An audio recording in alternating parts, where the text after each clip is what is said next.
क्या लाल सागर में अमेरिका को सबसे बड़ा झटका लगा है? क्या हूथियों ने अब अमेरिकी प्लेन को निशाना बनाना शुरू कर दिया?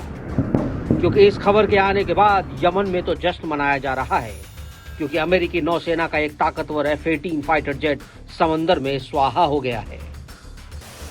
जिस फाइटर प्लेन पर अमेरिका को नाज था, जिसकी वजह से लाल सागर में अमेरिका की तूती बोलती थी, और जिस प्लेन ने यमन में हूथियों पर कहर बरपाया था, वो फाइटर जेट लाल सागर में तिनके की तरह समा गया और अमेरिका का 500 करोड़ का खतरनाक बाज मौत की नींद सो गया। ये घटना रेड सी में हुई, जहां अमेरिका और हूथी विद्रोहियों के बीच खतरनाक जंग जारी है। लेकिन ये जेट दुश्मन के हमले में नहीं, बल्कि एक बड़ी लापरवाही का शिकार हुआ।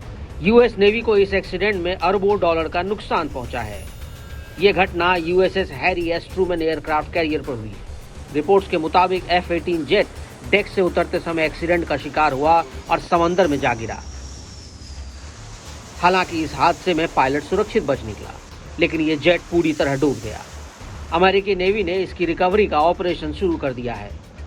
अमेरिकी नौसेना का FA-18 सुपर हॉर्नेट लड़ाकू जेट, जिसकी कीमत है लगभग 580 से 660 करोड़ रुपए और इसकी रेंज 2000 किलोमीटर तक है। इसमें missiles, laser guided bomb load होते हैं। स्टील्थ टेक्नोलॉजी से लैस F-18 एडवांस रडार और इलेक्ट्रॉनिक वॉरफेयर सिस्टम से भी लैस है। अब यह खबर अमेरिका के लिए टेंशन बढ़ाने वाली है, क्योंकि कुछ दिन पहले ही अमेरिका ने चीन पर आरोप लगाया था कि चीन की सेना से जुड़ी सैटेलाइट कंपनी हूथी विद्रोहियों को लाल सागर में अमेरिकी युद्धपोतों और अंतर्राष्ट्रीय जहाजों को निशाना बनाने के लिए तस्वीरें मुहैया करा रही थी। इसका मतलब है कि हूथी विद्रोहियों को अमेरिकी वॉरशिप की लोकेशन के बारे में चीन के सैटेलाइट से मदद मिल रही है। Moreover, we can confirm the reporting that Changguang Satellite Technology Company Limited महिला की एक चीनी कंपनी हूतियों को सैटेलाइट इमेजरी मुहैया करा रही है। हम उन रिपोर्टों से अवगत हैं, जो मुझे लगता है चीन लगातार, जैसा कि आप जानते हैं, खुद को शांति के लीडर के रूप में पेश करता है। लेकिन साफ है कि बीजिंग और चीन की कंपनियां रूस, उत्तर कोरिया और ईरान और उसके प्रॉक्सी जैसी ताकतों को तकनीकी सहायता दे रही है। चीन का शांति का दावा झूठा है। हूथियों ने कई बार अमेरिकी युद्धपोतों और व्यापारिक जहाजों पर ड्रोन और मिसाइल हमले किए हैं।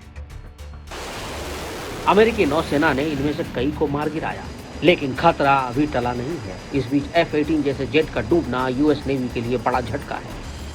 हालांकि पेंटागन ने इस घटना की जांच शुरू कर दी है और हूथी विद्रोहियों ने इस घटना को अपनी जीत बताया। हालांकि इसका इस हमले से कोई लेना देना नहीं है, लेकिन साफ है कि रेड सी में अमेरिका और हूथियों के बीच टकराव बढ़ता जा रहा है। और ये घटना उस वक्त हुई जब अमेरिका रेड सी में हूथी विद्रोहियों के खिलाफ जंग लड़ रहा है।